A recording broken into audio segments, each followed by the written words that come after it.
Upload check गर्नु त कति पेज अपलोड भयो? अपलोड कति पेज भयो?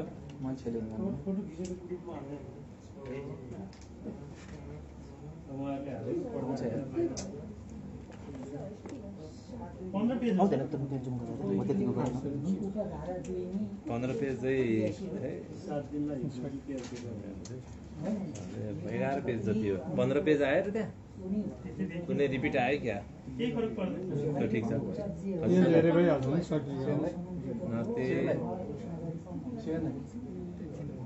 होइन हामीले ग्रुपमा हालिसक्यौँ सर। ग्रुप हेर्नु है।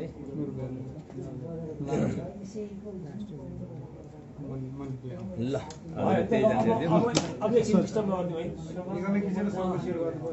अब हामी के भयो? चिकित्सा अनि मात्र त्यो सबै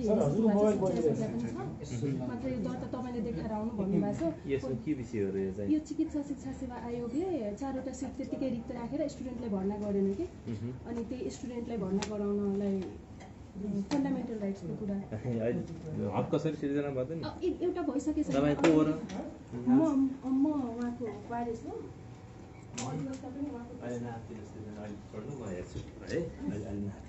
त्यसमा हतार नगर्ने। पहिला यताको काम चाहिँ सकिहाल्छ।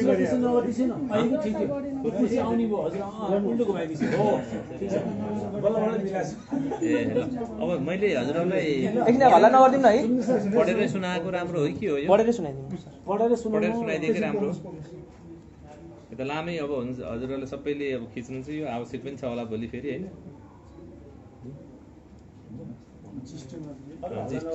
जिस्टै पनि 4-5 पेज छ नि त।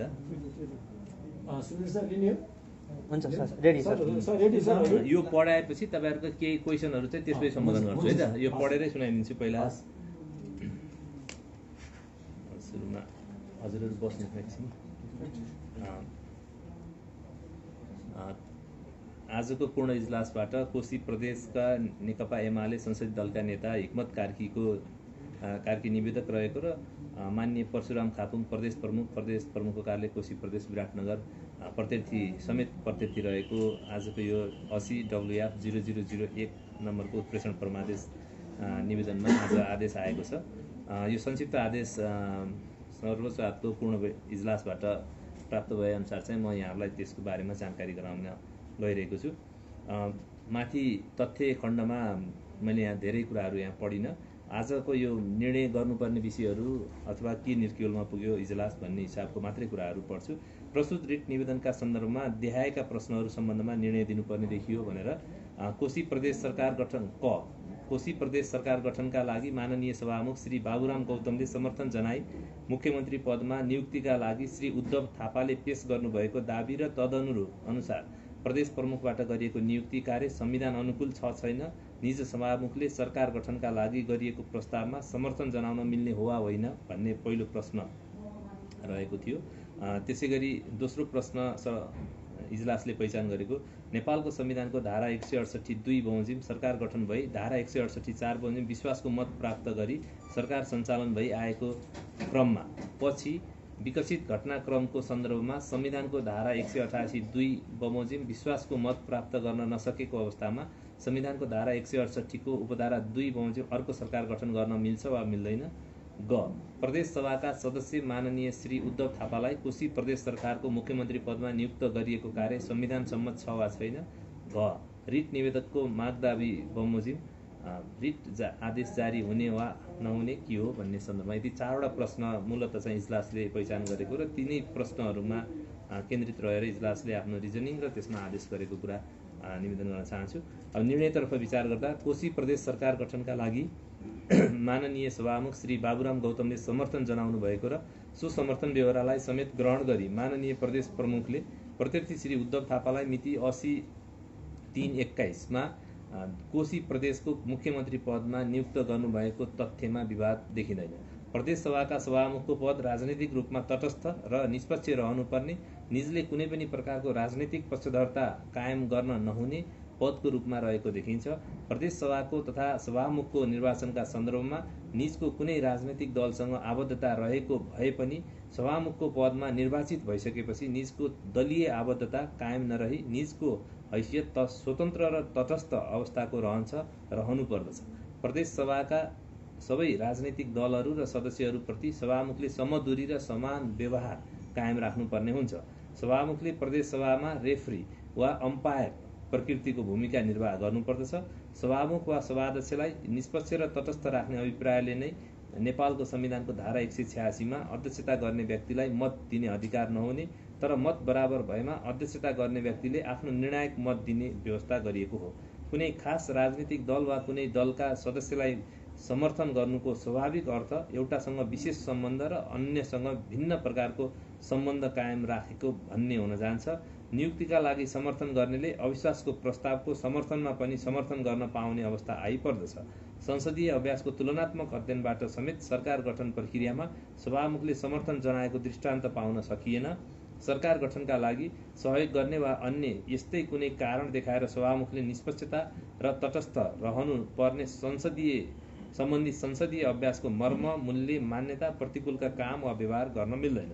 संविधानमा सभामुखले मुख्यमन्त्री नियुक्तिका सन्दर्भमा समर्थन जनाउन हुँदैन भनी किटानी रूपमा उल्लेख गरिएको नभए पनि निजले मत दिन पाउने सीमित अवस्था सम्बन्धमा नेपालको संविधानको धारा 186, धारा 182 को उपधारा 7 मा रहेको प्रकृतिको अपवाद स्वरूपको प्रावधानले सभामुखलाई त्यस प्रकारको अधिकार वा अनुमति प्रदान गरेको देखिँदैन। सभामुखको पदमा बहाल रहेको व्यक्तिले प्रदेश सभा सदस्यको पनि हैसियत रहेको भनी छुट्टै थप वा दोहोरो भूमिकाको दावी गर्न मिल्दैन। निजले सभामुखको भूमिकामा सीमित रहनुपर्दछ।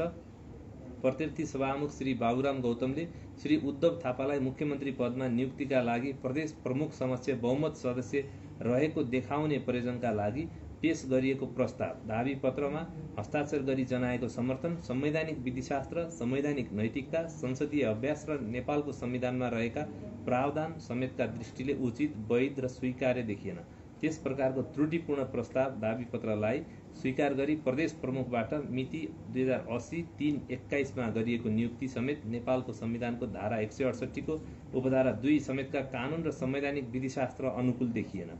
नेपालको संविधानको धारा 168 को उपधारा 2 बमोजिम रिट निवेदक हिक्मत कुमार कार्कीको नेतृत्वमा 2079 पौषमा सरकार गठन भई उसै बखत धारा 168 को उपधारा 4 बमोजिमको विश्वासको मत प्राप्त गरेको र सरकार सञ्चालन भई आएको कुरामा विवाद देखिएन। केही महिना सरकार सञ्चालन भएपछि विकसित घटनाक्रमको सन्दर्भमा निजले संविधानको धारा 188 को 2 र 3 बमोजिम विश्वासको मत प्राप्त गर्नुपर्ने अवस्था आए अनुसार प्रदेश सभामा परीक्षण हुँदा निजले विश्वासको मत प्राप्त गर्न नसकेको भन्ने देखिएको छ।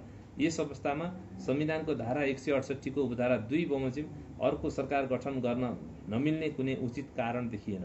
संविधानको धारा 168 को उपधारा 2, 3 तथा धारा 188 को उपधारा 2 को बनोट लगायत संवैधानिक अभ्यासको दृष्टिले हेर्दा सरकार गठनका लागि उक्त धारा 168(2) बमोजिमको विकल्प रहेसम्म सो विकल्प अपनाउनु नै मनासिब हुन्छ। प्रदेश सभाको निर्वाचनको अन्तिम परिणाम घोषणा भएको मितिले 30 दिनभित्र उपधारा 2 बमोजिम मुख्यमन्त्री नियुक्ति हुन सक्ने अवस्था नभएमा वा त्यसरी नियुक्त मुख्यमन्त्रीले उपधारा 4 बमोजिम विश्वासको मत प्राप्त गर्न नसकेमा प्रदेश प्रमुखले प्रदेश सभामा सबैभन्दा बढी सदस्यहरू भएको संसदीय दलको नेतालाई मुख्यमन्त्री नियुक्त गर्ने प्रावधान धारा 168 को उपधारा 3 मा रहेको हुँदा उपधारा 2 बमोजिमको विकल्प संविधान सम्मत तवरबाट अपनाउँदा सो प्रक्रियाबाट मुख्यमन्त्री नियुक्त हुन नसकेमा वा नियुक्त भए पनि निजले विश्वासको मत प्राप्त गर्न नसकेको अवस्थामा उपधारा 3 बमोजिम प्रदेश सभामा सबैभन्दा बढी सदस्यहरू भएको संसदीय दलको नेतालाई मुख्यमन्त्री नियुक्त गर्नुपर्ने हुन्छ।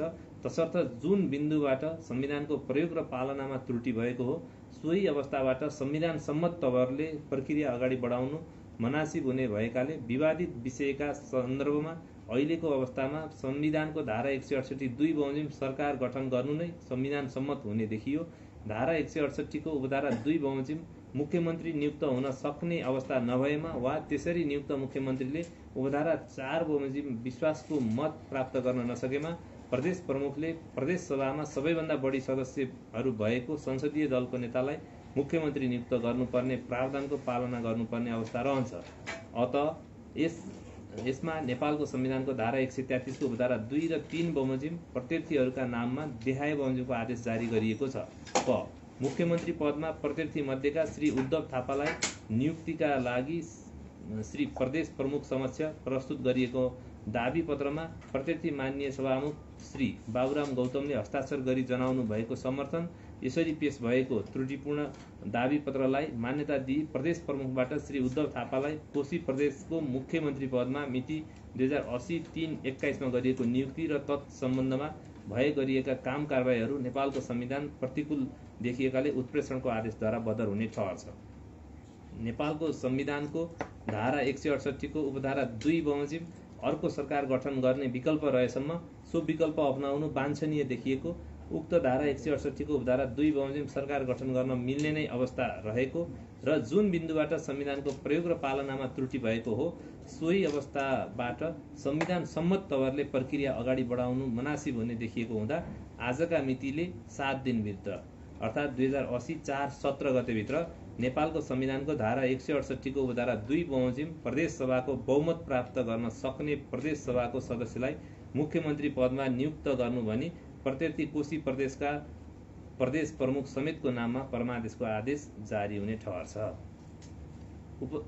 उपरोक्त प्रकरण ख बमोजिम मुख्यमन्त्री नियुक्त हुन सक्ने अवस्था नभएमा वा त्यसरी नियुक्त मुख्यमन्त्रीले नेपालको संविधानको धारा 168 को उपधारा 4 बमोजिम विश्वासको मत प्राप्त गर्न नसकेमा धारा 168 को उपधारा 3 बमोजिम मुख्यमन्त्री नियुक्त हुने नै भएकाले रिट निवेदनको माग बमोजिम अहिले नै रिट निवेदकलाई सरकारको नेतृत्व गर्ने अवसर दिलाउनु भनी रिट आदेश जारी गरिरहन परेन। प्रस्तुत आदेश तत्काल कार्यान्वयन हुनुपर्ने प्रकृतिको भएकाले प्रत्यार्थीहरूको जानकारी तथा कार्यान्वयनका लागि अविलम्ब सबै प्रत्यार्थीहरूलाई तथा महाधिवक्ता कार्यालयलाई समेत यो संक्षिप्त आदेशको एक प्रतिलिपि पठाइदिनु। आदेशको पूर्ण पाठ पछि तयार गरिनेछ भनेर आज आदेश आएको छ।